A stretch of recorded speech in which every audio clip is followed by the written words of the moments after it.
was saying yes to the dysfunction. So I had to listen to my life, which means I had to go back to the 6-year-old. I had to go back to all of these experiences and to understand what was triggering me to show up as someone who did not understand her value, who did not stand up for herself.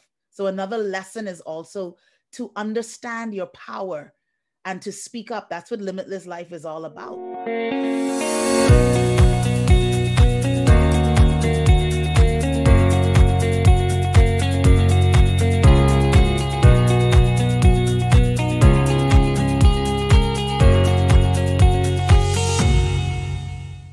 So welcome again for another episode of Ladies Speaking. I am Cecile, your host, and it is a pleasure yet again to be with you here on the second Sunday of another month to host this forum where we are seeking to empower ladies through inspiring conversations that encourage confidence. And today, our sister in spotlight is Bahamian. She's repping from the Bahamas. Simmone Bowe, a friend, a sister, a colleague, a lovely lady with a voice like an angel. And today, Simmone is going to join us, and I expect a lot of her conversation will be about self-love. What better topic than a day like this when we have Valentine's Day? Thank you all who are joining with us, making time available on this Valentine's Day to spend a little time with your LS sisters. I appreciate that. I truly, truly appreciate that. And I just want to, as we start, just commit this episode to our Lord, our Father Almighty. And before we go any further, I must say and acknowledge our sponsor for this episode, Caliber Development Group. My son, as he seeks to bring his new development, MC10, in Kingston. So you have to check it out. You have the links and everything. Please go and check it out. A lovely, intimate environment with 1 bedroom, 2 bedrooms, and studios.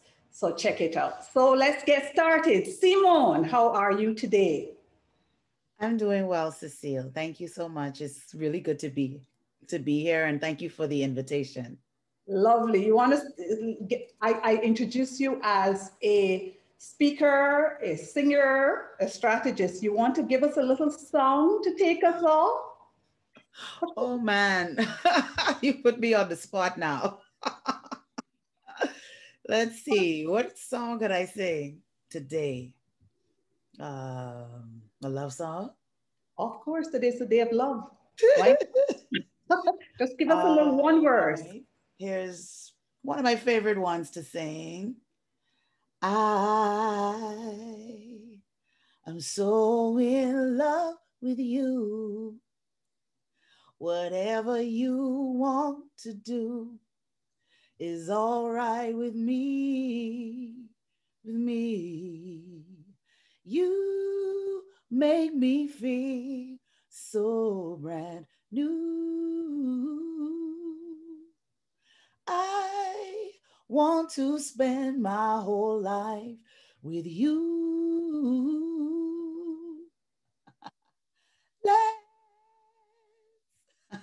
Let's get Let's together. stay together. Yeah.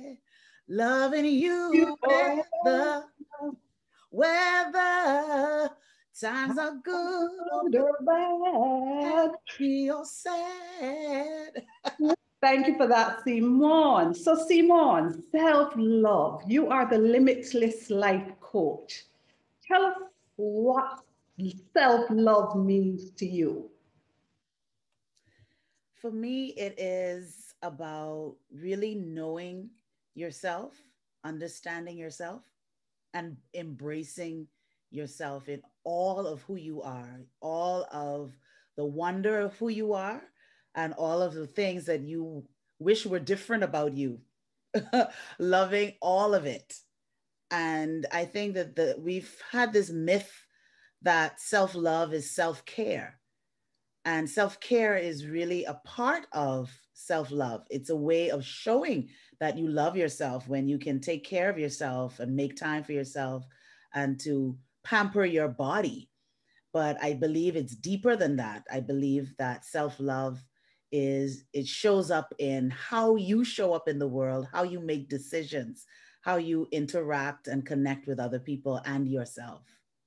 Wow. So what brought you to this space of self-love? Why, why self-love for you? Why you think this is an important message? Because you did share with me your new book that you're about to launch, which says Me First. And I think it's a journey to self-love, correct? Yes, it is. And it's Why self-love? What brought you into this space that makes it so important for you to emphasize self-love? one of the things that I've recognized in my life personally as I journey toward fulfillment and personal transformation and just wanting to be the best version of myself, I recognized that I didn't really love myself. In actual fact, I hated myself. And it took me a long time to recognize that. It showed up in, as I mentioned before, the decisions that I made, the choices that I made, who I wanted to connect with, what I chose to do, how I chose to do it, whether or not I put myself first. And so, because of my pain, because of the trauma that I experienced throughout my life, I really became a people pleaser. And so, as we know, people pleasers put other people first above themselves. So, it doesn't matter what you want or need or think, it's all about the other person because you're dying inside to belong and to be accepted and to be affirmed. And so you don't show self-love.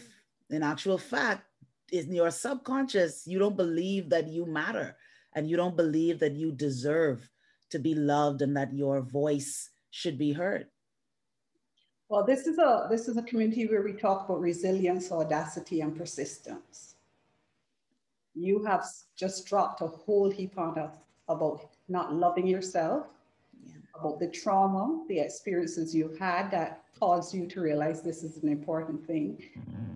I'm sure that there are many of us in the audience who have suffered through some of those same challenges and may even now be suffering through some of those same challenges. Tell us, Simone, because you said there's purpose in pain. When we spoke earlier, you said there's purpose in pain. Tell us about some of that purpose you found and in what pain you found it. Yeah. Well, for me, my journey, I think the catalyst to all of this was being molested as a child, as a 6 year old, and not understanding what that was, not understanding that it was wrong, not understanding the impact that it had on my life. So I grew up in the 70s. So you didn't really talk about those types of things. It happened, and I'm grateful that my family listens to me because we all also know that a lot of times family they don't listen, they don't believe children when they say things like that. And so I'm grateful that at least I was listened to and I was believed. And that situation, as far as that person being around our home, that never happened again. However, there was no focus on me as a person and how it impacted me. It was just this unspoken thing. So we got rid of it in the physical, but it was never dealt with in the mental or the emotional. And so how that played out for me, I didn't realize it, but I was naturally focused on school. My mother was a teacher, and so we always had a learning environment at home. So school was never an issue. I love school. I love learning. I still do. And I loved exploring my talent and things like that of, being in music and other things, writing and so forth. But emotionally, I didn't realize that I was literally stunted. I was emotionally retarded, if I could use that terminology, at that age of 6. And it was that 6 year old emotionally who was actually running my life. So I ended up in relationships that were very toxic. And you would think that if you go through a toxic relationship, that you would learn from that and move on. But that wasn't the case for me. I kept repeating the pattern. So I recognized after getting totally obliterated that this had to be some sort of cycle that I was in. And so after my life crashed and burned a few times, then I had to sit in the ashes and say, what's happening here? What is going on? How am I the common denominator in this situation and these various situations? And how am I now growing out of this? And what is the meaning behind this? I recognize that I wasn't going through all of this just for myself. I recognized that as I started to heal, that I started to see the same patterns in other people. And I started to speak to it. I started to share. And it took me years to be able to share my story. But I recognized that as I would share just maybe little pieces of it, that people would totally connect with it. And they were like, what? You went through that? Me too. And you would just start to open up more, and you realize, here's purpose now. What am I called to do? And how is pain shaping me for this purpose, this higher call for my life? So let's dial back a bit there, Simmone. How old were you when you spoke up? I was 10 years old. So I was 10 years old when I finally admitted to my mother that something was going on. So what triggered that for you? What caused you to get to the point where you wanted to share that with your mother?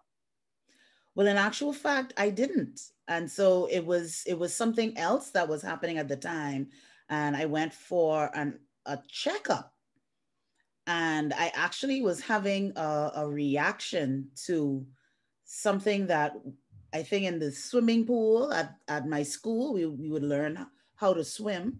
And so I was having a reaction to the pool. Because my hair fell out and all these other things were happening to me. So I actually looked like this at about 9 years old, which was a whole... beautiful. And it wasn't sexy in those days. So yeah. I went through a lot. I mean, the kids called me Kunta Kinte and all sorts of other things. It wasn't sexy to be Nubian in those days. But as a result of that, I think my doctor asked my mother a series of questions. And one of those questions was perhaps if someone was touching me inappropriately. And maybe she was trying to figure out the source of these reactions that I was having in my body. And so my mother just asked me because the doctor asked her. So it wasn't that I came to this point of wanting to confess, because, you know, when these things happen, they threaten you and they say, you know, if you tell, this is what's going to happen to you. And that's what he told me. He said, if you tell anybody what's going on, I'm going to beat you up, you know? So as a child, you're thinking, hey, I don't want to get in trouble. This is a person who's older than me, who must be an authority. So I have to listen. And that played all the way out through my life, even in my career and in my relationships. So tell us about how it played out in your career firstly, and then in your relationship. So you got to the point of 10 years old, you confessed it to your mother, that person was removed from your environment, but Simmone, 6-year-old Simmone remained there. Yeah. So I realized it, unconsciously, it made me feel like I was powerless and that I didn't have a voice and that I ought to just relinquish my power, submit to people in authority. And, you know, I grew up in an old school family where, you know, you obeyed, right? And so even in my career, I would be afraid to speak up, afraid to negotiate for the salary that I would want, benefits that I would want, to speak up if I was feeling disrespected or undervalued, or if I just wanted to share an opinion. I remember in my first executive role, like a senior leader role, that my boss would literally, if we were in a back and forth between me, you know, and the executive team and so forth, because I work in HR, he would literally message me on the side and say, hey, stand down. And in other words, I knew that meant shut up. And I felt like, well, I can't question him, you know, he's my boss. And I didn't realize it until a friend told me before, I think, or maybe a mentor, who said, do you know that your behavior changes around men? And I was like, really? Because I'm Wow. thinking now that I'm good. I'm okay. You know, and she said, yeah, she said it was almost like you lose your confidence. And I was like, really? I never noticed that, you know? And it wasn't until another job that I was on, and I was really expecting to get a promotion. Like I thought I was doing everything. I had the job down pat. I knew the job and I felt that I could do it, but I was not in the runnings for this promotion. And I remember being in this meeting where the general manager, as this was in a hotel, and the general manager just asked me a question. And he was a very abrasive, actually quite abusive person too, you know, verbally abusive. He would shut people down and shame them in meetings, and would be very cutting and harsh in how he spoke to people. And he asked me something in the meeting, and I fumbled in my answer. I stumbled over my words, and it's almost like he took my nerve. And I felt myself stumbling in the moment, but I couldn't even help myself. And I'm an adult now. I'm talking, I'm like, I'm grown, as people would say. Hey, I'm not a child here, right? I'm a grown woman with college educated, work experience, and all of this, and I'm still shriveling up. And the person, the regional director who was with me and observing me, and of course, there to make her recommendations on who should get this promotion, she said to me afterwards, she said, you know, I saw how you reacted or responded in the meeting. And she was like, you know, if you're going to operate at this level, you're going to have to operate with this gentleman. You can't allow him to take your nerve like that. You can't allow him to intimidate you if you're going to function at this level. And it was like a punch in the gut again. Like, I'm hearing this message again, and I'm recognizing now I have to deal with this and where this actually comes from. Okay. So that followed you for quite a while. Mm-hmm. And that's on the career front.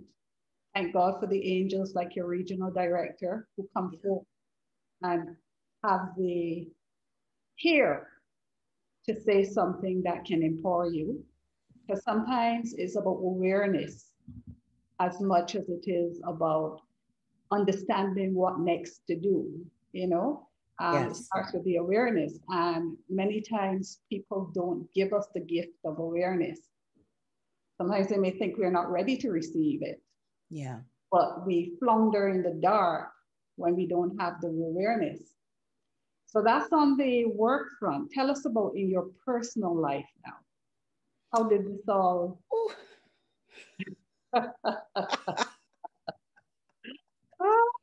Oh boy. Well, that was a hot mess. Uh-huh. Mess. That sounds like a good book. Yes, and I have actually been very much afraid to release that.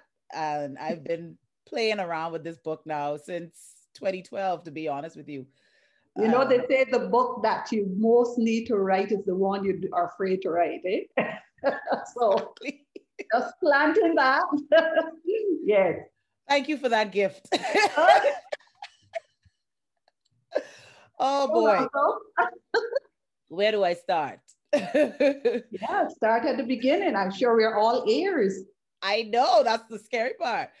So, so coming off the heels of, you know, as this 10-year-old now, um, I would say from about 9 or so, and into 10, I am fully developed physically. I mean, like fully developed. I'm talking about already past that training bra stage. And I look back at those pictures of me, I would have been in the 6th grade at that time. And I had more breasts than my teachers. Yeah. So I was fully developed physically, right? And in an environment where, how could I say that? I went to a very diverse school. Mm-hmm. And as Black children, we were in the minority in this school. So I didn't understand this then either. But it gave me issues around my body as well, my body image. Mm-hmm. And so everyone, most people, I should say, around me in my class were like a size 1, 0, 2, like very, very petite girls. And so here I am, all busty and curvy and all of this stuff. So I'm already feeling like I am so different and out of place and fat. And I started to get bullied at school. So around 9 years old or so, the boys would just pick on me. They would be singing, fatty, fatty, 2x4, can't get through the bathroom door. They would hit on me and other things like that. And I never told anybody. I was just going through it at school. And finally I told my mother. I said, these boys are always picking at me at school. And she said, and they're hitting on me. And she said, if anybody hits you, you hit them back. And oh boy, that was the only license I needed, And the last time the boy hit me at school, I just bopped him a good one in the back, and they never messed with me again. So now I'm coming off the heels of this. By that summer, when I'm 10, going on 11, I actually start my period and all of this stuff. So I'm now beginning all of these changes of becoming something that should have been typically at the teenage years. I'm preteen and already, again, like full blown woman, you might as well say, right? Yeah. Physically. Mm-hmm. So I move into my teen years and somewhat of a blur, but now, a little bit of interest from boys and this and that, not knowing how to really navigate that. And enter my life through my church, this gentleman who came to the church with his family. And I do say this, with his family, his wife and his children, came to my church and approached me. And he said, I'm going to start a youth choir, and somebody told me that you can sing, and I'd like for you to be in the youth choir. So I was like, okay, I'll be in the youth choir. Great. Because I was already a part of a youth choir that we had before, but it disbanded. So he came to resurrect this choir and so forth. And that started actually a whole illicit relationship that ended up in marriage. From I was 14 years old. We got married when I was 23. Divorced when I was about 34. So it was about 20 years with this man who literally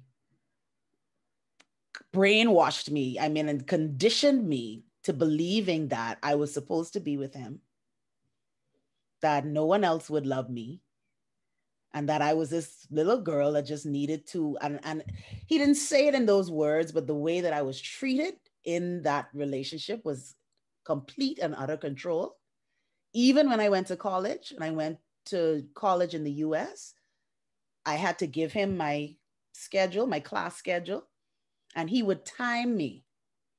He would time me on when he would give me a certain period of time when my class would end and when I should be back in my room. So even though I went to college, I never enjoyed my college experience. It was always in fear. I was always racing to get back to my room because he wanted to call and talk and all of these other things. And I remember going through maybe a year of that. And, when you get around other people and you're exposed and you want more for yourself, you want different for yourself. And I said, I don't want to be a part of this anymore. And I remember trying to do that when I was even at home in Nassau before I went off. And he was crying and hitting his head on the wall. And I was terrified because I'd never seen anything like this. I said, oh my God, if I leave this dude, then he would probably kill himself or something like that. And I was afraid. So I never tried that again until I went over to college, and it was maybe a year in. And I said, now I've had enough of this and I don't want this anymore. And that man got on a plane, I kid you not, that same day and came to Miami where I was in school. And I was like, oh my God, I'm never going to get away from this man. And so I just resigned myself to this relationship. So how did you get out of it? Well, we got married, as I said, and it was terrible. I mean, it was bad. The only thing that we had in common was music. And of course, that was his way into my life, right? And so we got involved. I got saved and all of this stuff. And so we were involved in worship ministry. So that part of it was very intense and powerful on that side. But he was so controlling. Like I couldn't, as I learned about what purpose was and that I actually had a purpose, and I started to dream and I started to have all these things that I wanted to do. And I was like, I want to do these things, but I always had to ask permission. Like he was my dad. So at that point in time, you had already started understanding about purpose. Yes, because I had gotten saved in our family church. I grew up as an Anglican. And so I had gotten saved and was there for probably about, I would say, 6 years growing in the faith in that area. And then I had this dream that was just amazing that I didn't understand at first, but it was a message for me to leave my family church. Now we are married now. So when I finally say to him that I had this dream and I think we're supposed to leave this church and go to, actually it was Bahamas Faith Ministries, which was Dr. Miles Monroe's church. Mm-hmm. And he was like, well, first of all, a man is not supposed to be following his wife. The wife follows the husband. So you can't be going there and blah, blah, blah, blah. So that was a whole other to do. And I was like, I don't understand this. I said, I don't understand this. I know I had this dream. I know what it said because I saw it literally loud and clear with me, Dr. Miles, and it was a connection there. So eventually we left and under great turmoil. And this time we had already like separated twice in the marriage already. I ran away from home literally. And so if anybody needs tips on how to run away from home, I could tell you because I have perfected that. But you've also perfected coming back, clearly. And I was thinking about that because I had counselors who told me, don't go back. And I didn't listen and I went back and all of that stuff. So yeah, I could give lessons on that too. But it also made me understand though that we have to be so compassionate with people who are going through things like this, because it's very easy to look on the outside and say, well, just leave. It really is not that easy. And we didn't have children. So we didn't have anything really to connect us to each other. He had children, of course, from his previous marriage, but we didn't have children together.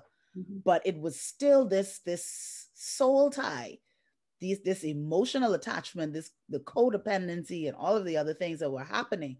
And of course, worrying about people's opinions. You're in the church. What are people going to say? And so these things keep you trapped and imprisoned, even in a very dark situation.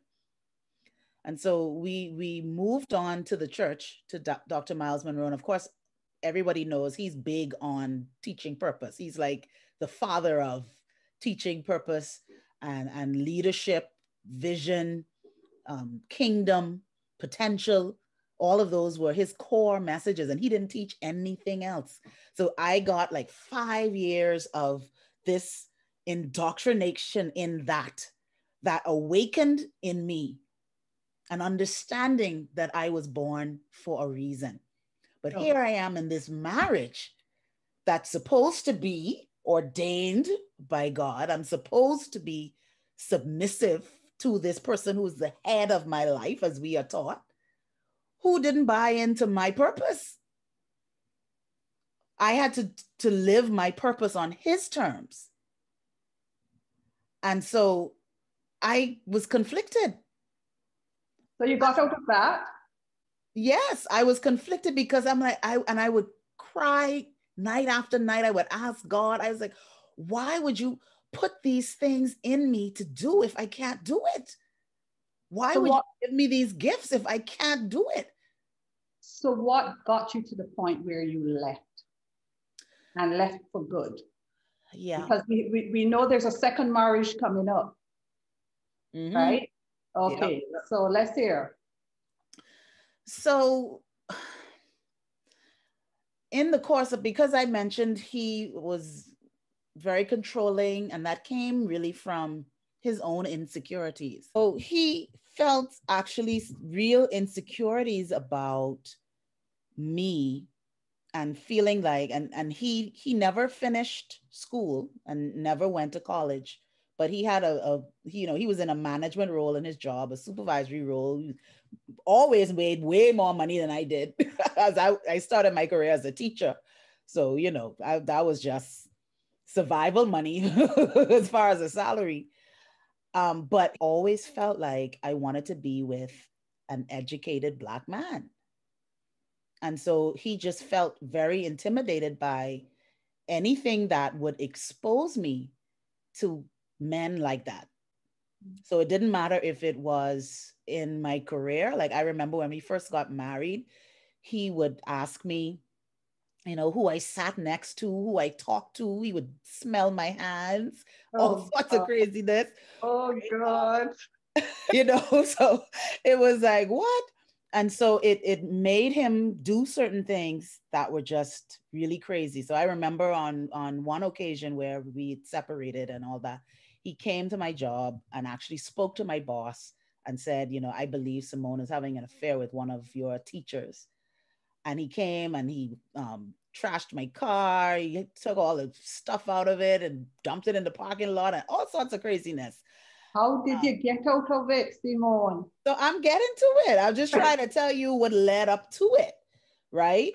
So we would have things like that were happening. And so at this point now, I launched out on my own as an HR consultant. I had one client where I was doing part-time work, and the same situation happened again.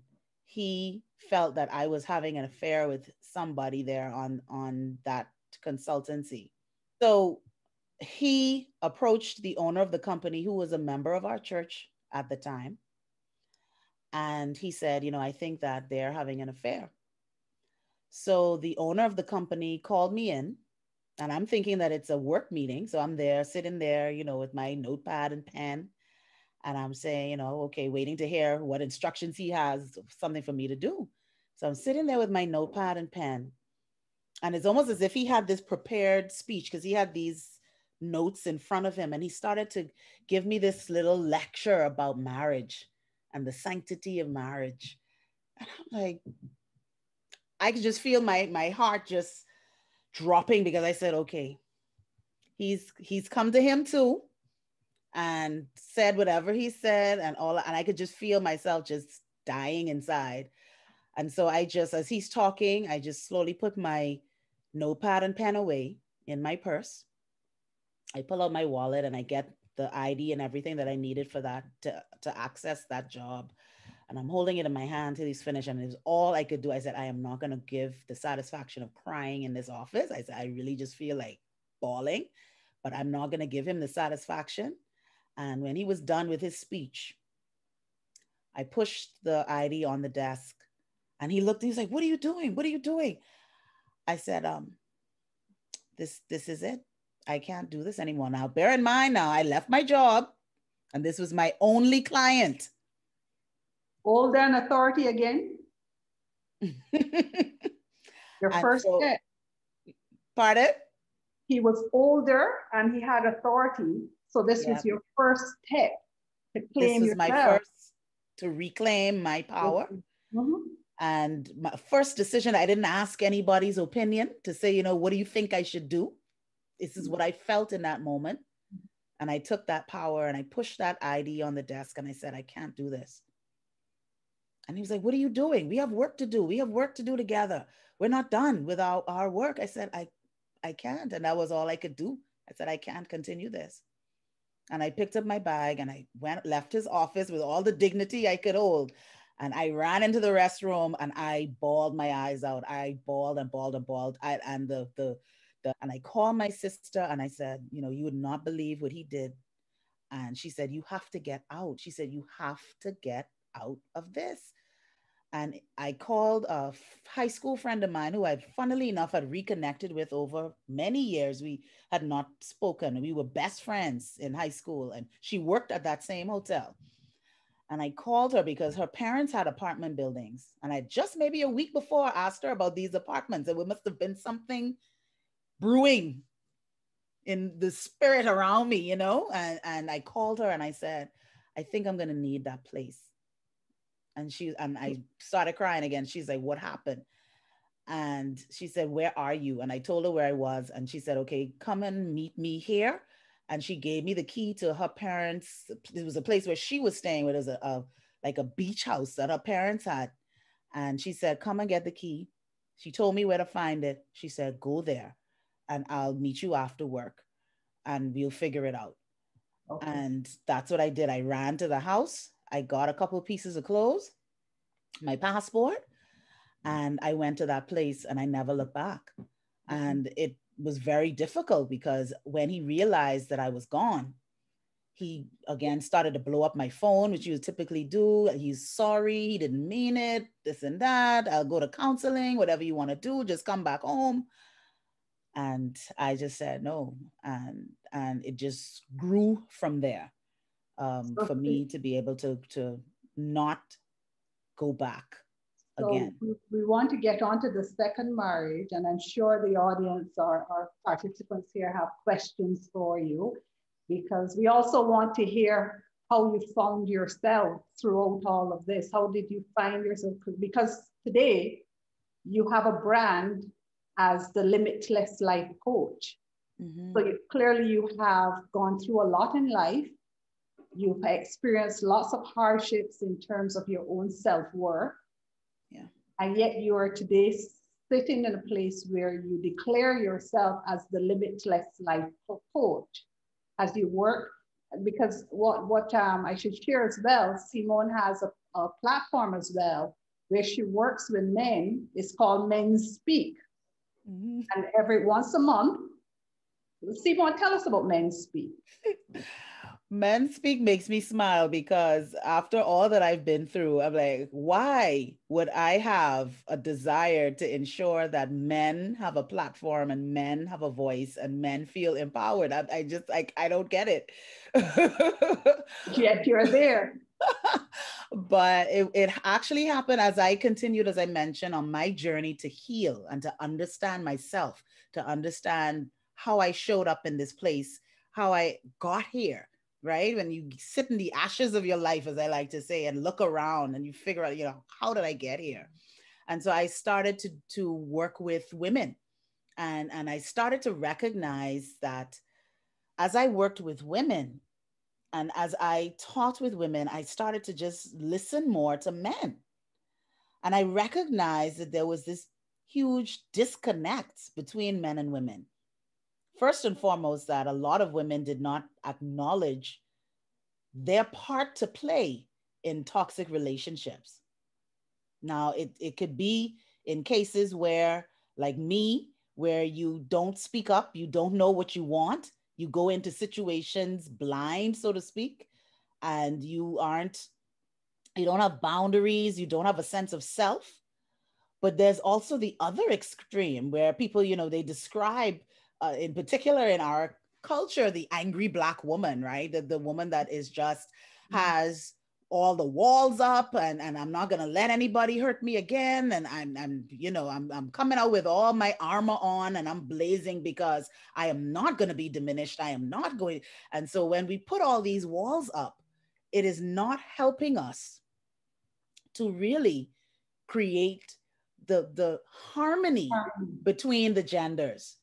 And so on one of the events that I had for women, I had a male panel. I said, well, I just thought it was a cool idea that I would have this group of men come and just share their side of things, how men feel about things.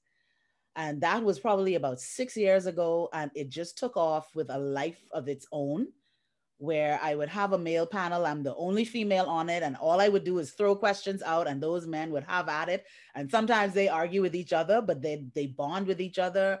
They all express this appreciation. Like, no one listens to us. That's what they say. No one listens to us. No one wants to hear what we have to say. Women don't listen. They don't want to hear our opinion. They don't want to know how we feel. They think we don't have any feelings. They think we don't want anything. Like, this is Valentine's Day, and men would say, well, Valentine's Day is for women because we don't get pampered. I've talked to men who have said, I've been in relationships and I would go all out to make sure that my partner would feel special on her birthday, special at Christmas, getting gifts for everyone, gifts for kids and all of that stuff. But I don't get anything. Like, I don't get anything for my birthday. I don't get anything for Christmas, and I started to make observations. And yes, I see where you say men don't speak up, but a lot of times men don't feel safe for speaking up, because when they speak up and say how they feel, then we shut them down and we say, well, that's not true. And y'all this and y'all that. Da, da, da, da, da, da, da. And then they're like, you know what? I just won't have anything to say. If I'm going to have peace, I am just not going to say anything, and I'm not going to do anything. So that is what Men Speak is all about, is creating a platform for men to share how they feel, how they think, and for women to really um, not be on the platform. Sometimes we have women speak and men speak, and we'll have a joint panel, but the 90% of the time it's only the men, and for the women to listen and men to bond and to commiserate with each other. And it really has been very, very successful as far as helping women to get insight about how men feel about a lot of things. So I've really enjoyed that journey. I think it's funny on the inside, but I enjoy the process. Yeah. So, Simone, tell me, in terms of some of the lessons you've learned in your journey. I know we've only heard about one of the marriages, one of the failed marriages. There was another. Yeah. You've talked about working with the men and understanding that they too need to speak up. You've talked about your career where you have had experiences where 60-year-old Simone turns up. How did you get out of that trajectory to where you are now? What would you say are the, because I want to leave some lessons learned for our ladies here. Some of them may see their situations in your story even now, Lord forbid. But we want to understand, how do you trigger that change that causes you to understand that this thing about self-love, is that the trigger? And how did you come into an understanding about that? Yeah, one of the lessons that I've learned, and it's actually a coaching retreat that I facilitate with women, is to listen to your life. You have to pay attention to the messages that your life shows you. And so, as you so rightly mentioned, and of course there were those marriages, but then there's also relationships even in between, and now learning how to date as an adult. Because remember, now I entered that first relationship as a teenager. I never dated. I had one boyfriend for about 6 weeks before this man entered my life. And so I didn't understand what dating was. I didn't even understand myself. I totally connected with the character in Runaway Bride, Julia Roberts, who played that character, Runaway Bride, and she would just get engaged and she would get close to the altar and then she would run for her life. And I connected with that character because she didn't know herself.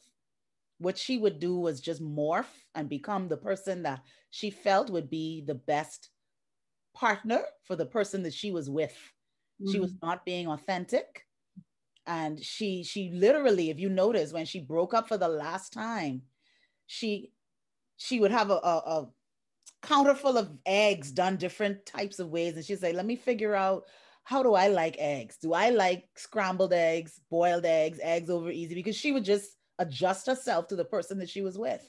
Mhm. And that's what I did. I adjusted myself. And a part of that is my personality as well. But I just adjusted myself to who I was with. And so I had to come to a place of acknowledgement, first of all, of where I was. I am now at the end of another failed marriage. That one, fortunately for me, was not as long, but it was all of the intensity and toxicity of the first, Repeated pattern. compressed in like a, I don't know, 18-month period. Like we were only married for probably just over a year, and it all of the 20 years of stuff that I went through I experienced in that short period of time. And so I had to understand, how did I get here? How did I contribute to this? Now, I can't contribute to their pain, but what I noticed in the situation was that I made those choices. So I had to understand my dysfunction. I had to understand my trauma, because my dysfunction was attracting dysfunction. And I was saying yes to the dysfunction. So I had to listen to my life, which means I had to go back to the 6-year-old. I had to go back to all of these experiences and to understand what was triggering me to show up as someone who did not understand her value, who did not stand up for herself. So another lesson is also to understand your power and to speak up. That's what Limitless Life is all about. It's about unleashing your personal power, understanding that you cannot be empowered.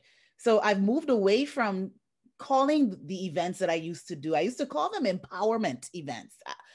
We can't give people power. People have power.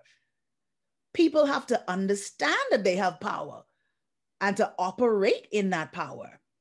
You come into a coaching retreat or coming to Sister in Spotlight or coming to some webinar is not going to give you power. All it should do is inspire you, ignite you, maybe, give you some aha moments that you could go away and say, now I need to take charge of my life. So that was another lesson that I've learned. I've learned the importance of seeking inner healing. And this was one of the reasons why I understood that as women, we have to do this. We have to understand our pain, and we have to understand how it affects us. And we have to understand how it causes us to show up in the various scenarios of our lives, and how we interact with people, how we respond, how we, one of the most disappointing realizations for me is when I encounter other strong women who do not have an inclination to share of themselves, to share of their experiences, especially people who are, we would call successful, and you want to ask questions and you want to learn, and you find that sometimes, not all now, but I'm just saying I found it a little disturbing when you encounter women who, they are strong, they're powerful, they're successful, but they're still broken. And how do I know that? I know that when they cut you down, when you try to talk to them, when they still speak to you in tones that diminish, when they feel that you're not approaching them as an equal, but as a subordinate, and I am higher and greater than you. You're not healed. Because when you understand that you live in an abundant world, and when you understand your power, when you understand who you are, you don't have to diminish anyone to be great. You're And you already don't great. have to hold on to your knowledge and your expertise to be wise or knowledgeable. Because I find that it's a never-ending fountain. the more I share, the more I am filled. And I am not diminished. And that's why I'm very passionate about mentoring, because I believe that we need that. We need that, especially as we are getting older as women and we are looking at succession. We're looking at how we want our children to be in relationships and how we want our workplaces to be. We need to share our lessons. So what you're doing is amazing, and finding women who are prepared to bear it all, so to speak, and to share the vulnerable sides of their lives and the parts that you have shame about, because we need to learn these lessons. So your journey though, from that space where you were getting it all wrong and it was showing up in terms of your brokenness, you talked about, your life crashed. Mm-hmm. Something triggered Simmone to get help. What was that and what help did you get? That's my final question before I open it to the audience, because we are well into our hour already. We haven't given anybody another say, but I just want to know what caused you to make the change. And you started off the show talking about awareness, and that is critical. So I would say that my very first understanding, right? Because people tried to talk to me, even as a teenager, and I didn't listen, right? So what triggered for me, I think, was the pain that I started to experience in the relationship. The second relationship. That first time that I ran away from home, right? I left and I went back to live with my family. And in that moment, I said, you know what? I need help. I need help outside of myself. And I went for counseling. And when I went to the counselor and I walked in the office and I said, I'm not here for my marriage. I'm here for me. And he teased me about that many years later. He's a wonderful man. And he told me too, not to go back, because he said it's very textbook. They will always be repentant. They will always be cooperative until they get you back and they go right back to the old behaviors. And sure enough, that happened. But it started me on a path of self-discovery, because as he shared with me certain principles in counseling, I started to not only embrace that in the sessions, but I also started to do my own reading, do my own research, pay attention in conversations, and understanding that this isn't normal, right? And sometimes I recognize that when I'm talking to other people, like, they don't even know that they're in something abusive. You think that it's normal. You think that this is what love is supposed to look like. We think that this is what it's supposed to be like at work, right? You're not supposed to be happy on the job. You're supposed to be going through pain. It's just a part of life. You get your salary or whatever and you enjoy your life out, but work is supposed to be hard. These are the lessons that we have learned. They say when the student they say when the student is ready, the teacher appears, right? Exactly. And so you were ready at that point. Yes. So in every stage, there was a point where there was a quickening in me that helped to take the scales off my eyes. And it took a long time, because now we have to talk about unlearning so much, learning, relearning in some cases, right? But it was mostly for me unlearning and learning. And so when I finally got into like this just total crash and burn for the last time, I mean, with literally just living out of a bag. I mean, I was homeless.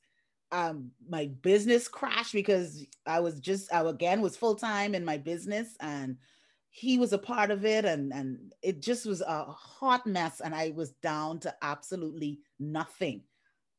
And it was at that moment that I recognized, and I literally had to go through.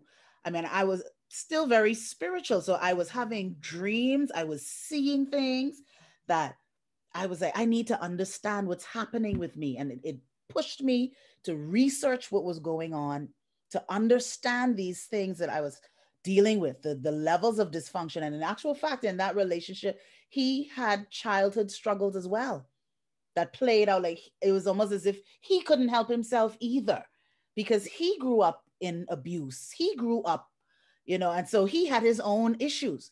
But that was another powerful lesson, because I believe that when we are dating and so forth, we need to do a better job of vetting the people that we are going out with and getting information, getting exposed to who they are outside of how they are with you. Because everybody in that community where I live thought he was my Prince Charming, because he was a textbook narcissist. He was charming. He was a doting, attentive. He pulled out all the stops.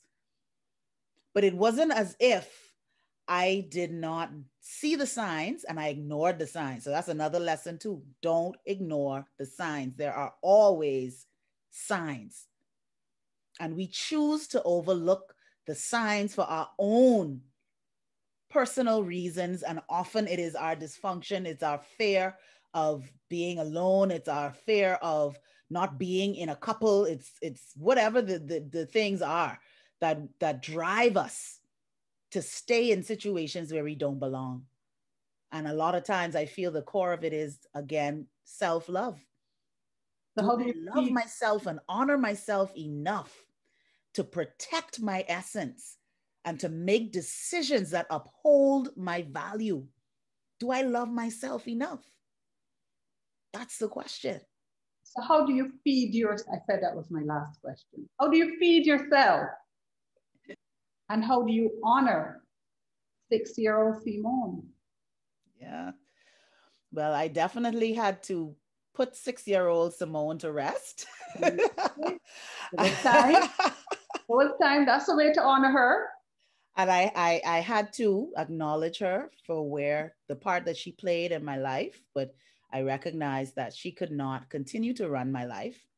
I feed myself through mindfulness and spending time alone. I understood that I was not an extrovert as I thought, that I'm really an introvert, and that I need the time, that my best times are when I'm by myself, when I'm with my journal, when I'm with music, and the best parts of me come out when I'm communing with God, and just spending that quiet time. As you could probably see behind me, I have candles going, and I love that. I love the fragrance of them, the peace that it creates in my environment. I was listening to jazz before the show, and all of those things help too. And if I feel like listening to something else, if it's reggae or soca or whatever I feel like vibing to, I go with how I feel in that moment, and I'm okay. I validate where I am and what I'm doing. I continue to work on myself, because I am nowhere near perfect. I'm way better than I was, but I'm not perfect,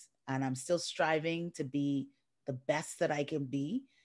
And I believe that will continue until we all transition from this life. There'll always be some element of ourselves that we need to work on. And we just live in a state of that self-awareness and that other awareness. How do I show up in the world? What is the impact that I make on other people? How can I make genuine, authentic alliances?